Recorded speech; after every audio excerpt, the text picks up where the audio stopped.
Hi hello ನಮಸ್ತೆ welcome to ನಂದೋಸ್ life Kannada. ಇದು 133ನೇ ದಿನದ ವ್ಲಾಗ್, ಅಂದರೆ ಶುಕ್ರವಾರದ ವ್ಲಾಗ್ನ ಶನಿವಾರನೇ ಹಾಕ್ತಾಯಿದ್ದೀನಿ. ಸೊ ಒಂದೇ ದಿನ 2 ವ್ಲಾಗು. ಸೊ ಯಾಕೆ ತುಂಬ ಬೇಜಾರಾಗ್ತಾಯಿದೆ ಇವತ್ತು, ಯಾಕೆ ಅಂದರೆ ಎಷ್ಟು ಕಷ್ಟಪಟ್ಟರೆ ಕೂಡ ವೀಡಿಯೋಸಲ್ಲೂ ಯಾವುದೇ ರೀತಿ ಗ್ರೋತ್ ಇಲ್ಲ, ಹಾಗೆ ಮಾಡೋ ಕೆಲಸ ಏನೇ ಕೆಲಸ ಮಾಡಿದ್ರೆ ಕೂಡ ಗ್ರೋತ್ ಇಲ್ಲ. ತುಂಬ ಮನ್ಸಿಗೆ ಬೇಜಾರಂತೂ ನನಗೆ ಆಗ್ತಾಯಿದೆ. ನನಗೆ ಈಗ ಇಲ್ಲ ನನ್ನಂಥವ್ರು ಸುಮಾರು ಜನ ಇದ್ದಾರಾ ಅಂತ ನಾನು ಯೋಚನೆ ಮಾಡ್ತಾಯಿದ್ದೆ. ಸೊ ಯಾಕೆ ಅಂದರೆ ಎಷ್ಟು ಕಷ್ಟಪಡ್ತಾ ಇರ್ತೀವಿ. ಸೊ ಏನು ಥಿಂಕ್ ಮಾಡ್ತೀವಿ ಅಂದರೆ ಇವತ್ತಲ್ಲ ನಾಳೆ ನಾವು ಪಡೋ ಕಷ್ಟಕ್ಕೆ ಪ್ರತಿಫಲನೂ ಸಿಕ್ಕೇ ಸಿಗುತ್ತೆ, ಇವತ್ತಲ್ಲ ನಾಳೆ ನಾವೇನಾದರೂ ಒಂದು ನಮ್ಗೆ ಆಗುತ್ತೆ ಅನ್ನೋದ್ರ ಬಗ್ಗೆ ನಾವು ತುಂಬ ಯೋಚನೆ ಮಾಡ್ಕೊಂಡು ಕೆಲಸ ಮಾಡೋದು. ಬಟ್ ನಿಜವಾಗ್ಲೂ ನನಗೆ ಹೆಂಗೆ ಅನ್ನಿಸ್ತಾ ಇದೆ ಅಂದರೆ, ನಾನು ಏನಕ್ಕಾದರೂ ಇಷ್ಟು ಕೆಲಸನ ಒಪ್ಕೋತೀನೋ, ಏನಕ್ಕಾದರೂ ನಾನು ಹಂಗೆ ಇದ್ದೋಗ್ಬಿಡ್ಬೋದಲ್ಲ, ದೇವರು ಏನು ಮಾಡಿದ್ರು ಕೊಡೋದಿಲ್ಲ, ಆ್ಯಂಡ್ ಕಷ್ಟಕ್ಕೆ ಪ್ರತಿಫಲ ನಮ್ಗೆ ಇಲ್ವಲ್ಲ ಅನ್ನೋ ಒಂದು ಯೋಚನೆ ನಂಗೆ ತುಂಬ ಕಾಡ್ತಾ ಇರುತ್ತೆ. ಸೊ ನಂಗೆ ತುಂಬ ಫೀಲ್ ಕೂಡ ಆಗ್ತಾ ಇರ್ತೀನಿ ನಾನು ಅವಾಗವಾಗ. ಇನ್ನು ಬೆಳಗ್ಗೆ 10:15 ಹಂಗೆ 11 ಗಂಟೆ ಆ ಮಧ್ಯೆ ನಾನು ಸ್ಟಾರ್ಟ್ ಮಾಡಿದ್ದು. ಸೊ ಬಟ್ಟೆ ವಾಶ್ ಮಾಡಬೇಕಾಗಿತ್ತು, ತುಂಬಾ ಇತ್ತು ಬಟ್ಟೆ. ಫಸ್ಟು ಒಗೆಯೋಣ ಅಂತ ಹೇಳಿ ಕೂತ್ಕೊಂಡೆ. ಶುಕ್ರವಾರ ಹೋಟ್ಲ್ ಇರಲಿಲ್ಲ, ಸೊ ಹಾಗಾಗಿ ಬಟ್ಟೆ ಒಗ್ದಾಕ್ಬಿಡೋಣ ಅಂತ ಹೇಳಿಬಿಟ್ಟು ಕೂತ್ಕೊಂಡಿದ್ದು. ಸೊ ಸ್ಟಾರ್ಟಿಂಗಲ್ಲೇ ನಾನು ಯಾಕೆ ಈ ಮಾತು ಹೇಳಿದೆ ಅಂದರೆ, ತುಂಬ ಮನ್ಸಿಗೆ ಬೇಜಾರಾಯಿತು ನನಗೆ. ಈ ನಡುವೆ ಎಲ್ಲ ವಿಡಿಯೋಸ್ ಹಾಕಿದ್ದೀನಿ, 19, 7, 8ರಲ್ಲಿ ವ್ಯೂ ಇದೆ.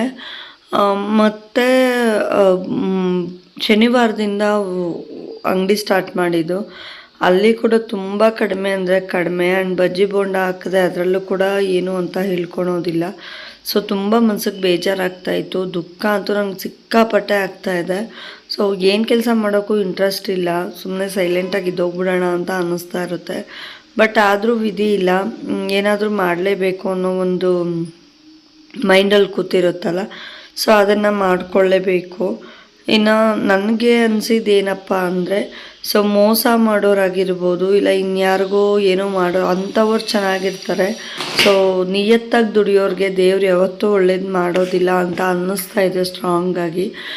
ಎಷ್ಟೇ ಕಷ್ಟಪಟ್ಟರೆ ಕೂಡ ಕೂತ್ಕೊಂಡು ಓತ್ಲ ಹೊಡ್ಕೊಂಡು ಇಲ್ಲ ಇನ್ಯಾರ್ದು ತಲೆ ಹಿಡ್ಕೊಂಡು ಆ ಥರ ಬದುಕೋರಿಗೆ ತುಂಬಾ ಚೆನ್ನಾಗಿ ಜೀವನನ ದೇವರು ಕರುಣಿಸಿರ್ತಾನೆ.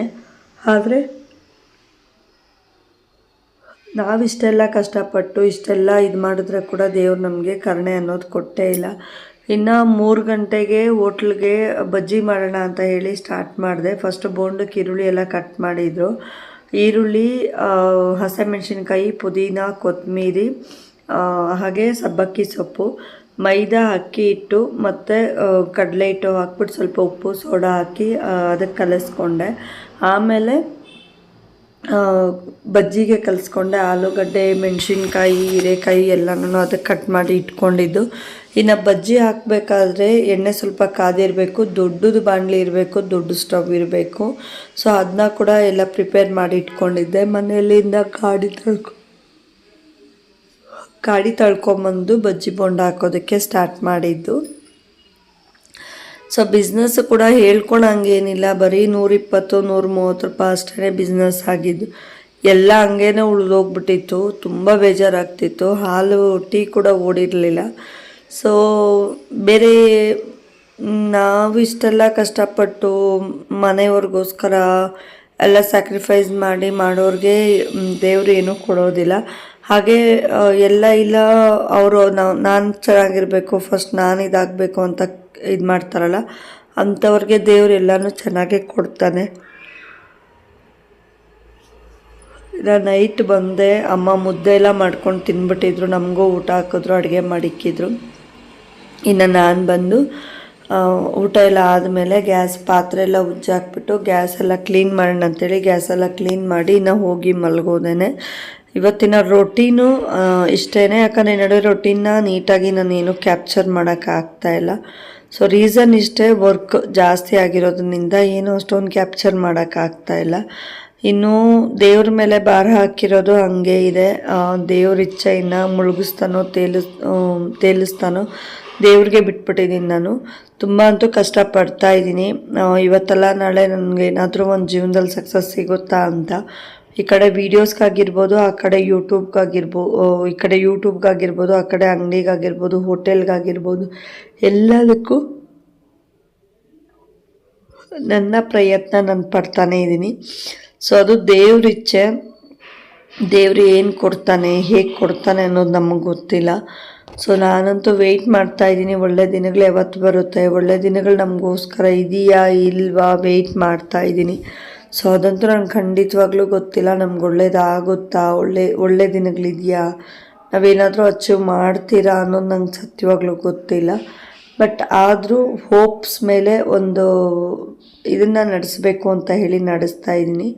ಸೊ ಪಾತ್ರೆ ಎಲ್ಲ ಜಾಸ್ತಿ ಇದ್ದವು, ಯಾಕಂದರೆ ಬೆಳಗ್ಗೆ ಗೊತ್ತಾಗ್ತಿತ್ತು ನಾನು ಎದ್ದರೆ ಕೂಡ ಬೇಗ ಚಕ ಚಕ ಅಂತ ಕೆಲಸ ಆಗಬೇಕಾದ್ರೆ, ಯಾಕಂದರೆ ಹೋಟೆಲ್ ಕೆಲಸ ಮುಕ್ಕಾಲು ಕೆಲಸ ಮುಗಿಸಿ ಹೋಟ್ಲ್ ಹತ್ರ ಓಡೋಗಬೇಕು. ಇನ್ನು ಅಲ್ಲಿಂದ ಬಂದಮೇಲೆ ಮತ್ತೆ ನಾನು ಆ್ಯಸ್ ಯೂಶುವಲ್ ನನ್ನ ರೊಟೀನ್ ಇರುತ್ತಲ್ಲ. ಸೊ ನನಗೆ ಹಿಂಗಾಗಿತ್ತು ಅಂದರೆ ಇದು ಮಾಡ್ಕೋಬೇಕು ಅದು ಮಾಡ್ಕೋಬೇಕು. ಸೊ ಹಾಗಾಗಿ ಎಷ್ಟೇ ನಿದ್ದೆ ಬರ್ತಿದ್ರೆ ಕೂಡ, ಎಷ್ಟೇ ಕಳ್ಳು ತೂಗಿದ್ರೆ ಕೂಡ ನಾನು ನೈಟ್ ಮಾಡೋ ಕೆಲಸ ನೈಟ್ ಮಾಡಿಟ್ಬಿಟ್ಟು ಮಲಗ್ತಾ ಇದ್ದೀನಿ. ಸೊ ಕೆಲವೊಂದು ಟೈಮಲ್ಲಿ ಕೆಲಸ ಮಾಡೋಕ್ಕಾಗೋದಿಲ್ಲ, ಹೋಗಿ ಬಿದ್ದುಕೊಂಡ್ರೆ ಸಾಕು ಅನ್ನೋಂಗಿರುತ್ತೆ ಜೀವ. ಆದ್ರೂ ಆಗ್ತಾಯಿಲ್ಲ ನಮಗೂ. ಸೊ ಜೀವನ ಅಂತೂ ತುಂಬ ಕಷ್ಟ ಇದೆ. ಪ್ರತಿಯೊಬ್ಬರು ಕಷ್ಟಪಡಲೇಬೇಕು, ಪಡ್ತಾ ಇರ್ತಾರೆ ಕೂಡ. ಅದಕ್ಕೆ ಕೆಲವೊಬ್ರಿಗೆ ಪ್ರತಿಫಲ ಸಿಕ್ಕಿರುತ್ತೆ, ಇನ್ನು ಕೆಲವೊಬ್ರಿಗೆ ಪ್ರತಿಫಲ ಸಿಕ್ಕಿರೋದಿಲ್ಲ. ಪ್ರತಿಫಲ ಸಿಕ್ಕಿರೋರು ಚೆನ್ನಾಗಿರ್ತಾರೆ, ಪ್ರತಿಫಲ ಇಲ್ಲದೆ ಇರೋರು ತುಂಬಾ ಸಫರ್ ಆಗ್ತಾ ಇರ್ತಾರೆ ಲೈಫಲ್ಲಿ. ಸೊ ದೇವ್ರನ್ನ ಅಂತೂ ಖಂಡಿತವಾಗ್ಲೂ ಬೈಕೋತಾ ಇರ್ತಾರೆ. ನಾನಿಷ್ಟೆಲ್ಲ ಕಷ್ಟಪಟ್ಟರೆ ಕೂಡ, ನಾನಿಷ್ಟೆಲ್ಲ ಏನೋ ಒಂದು ಮಾಡಿದ್ರೆ ಕೂಡ ದೇವ್ರು ಯಾಕೆ ನನಗೆ ಇಷ್ಟು ಹಿಂಗೆ ಮಾಡ್ತಿದ್ದಾನೆ ಅಂತ ಖಂಡಿತವಾಗ್ಲೂ ಪ್ರತಿಯೊಬ್ಬರು ಬೈಕೊತಾರೆ. ಯಾಕಂದರೆ ನಾವು ಮಾಡ್ತಾರೋ ಕೆಲಸಕ್ಕೆ ಪ್ರತಿಫಲ ಸಿಗದೇ ಇರಬೇಕಾದ್ರೆ ನಾವು ಏನು ಮಾಡಿದ್ರು ವೇಸ್ಟ್ ಅಂತಲೇ ಅನ್ಸ್ಕೊಳ್ತಾ ಇರುತ್ತಲ್ಲ. ಸೊ ಇನ್ನೊಬ್ಬರ ಮುಂದೆ ನಾವು ತಲೆ ತಗ್ಗಿಸ್ಬಾರ್ದು ಅಂತೇಳಿ ಮಾಡೋ ಕೆಲಸಗಳು ಕೂಡ ಅದು ಯಾವುದೇ ರೀತಿ ಒಂದು ಸಪೋರ್ಟಿವ್ ಇಲ್ಲ ಅಂದಾಗ, ಇಲ್ಲ ಒಂದು ಒಳ್ಳೆ ಹೆಸರು ತಂದುಕೊಟ್ಟಿಲ್ಲ ಅಂದಾಗ ಬೇಜಾರಾಗುತ್ತೆ. ಸೊ ಇವತ್ತಿನ ರೊಟೀನ್ ಇಷ್ಟೇ. ಇನ್ನು ಯಾರೆಲ್ಲ ಚಾನಲ್ನ ಸಬ್ಸ್ಕ್ರೈಬ್ ಮಾಡ್ಕೊಂಡಿಲ್ಲ ದಯವಿಟ್ಟು ಸಬ್ಸ್ಕ್ರೈಬ್ ಮಾಡ್ಕೊಳ್ಳಿ. ಹಾಗೆ ಪೂರ್ತಿ ವಿಡಿಯೋಸ್ನ ನೋಡಿ ಸಪೋರ್ಟ್ ಮಾಡಿ ಅಂತ ಕೇಳ್ಕೊಳ್ತಾ ಈ ವ್ಲಾಗ್ನ ನಾನು ಇಲ್ಲಿಗೆ ಮುಗಿಸ್ತಾ ಇದ್ದೀನಿ. ಇವತ್ತಿನ ರೊಟೀನ್ ಇಷ್ಟೇ, ಮತ್ತು ಕಂಟಿನ್ಯೂಸ್ ಸ್ಯಾಟರ್ಡೇ ಇರುತ್ತೆ. Thank you.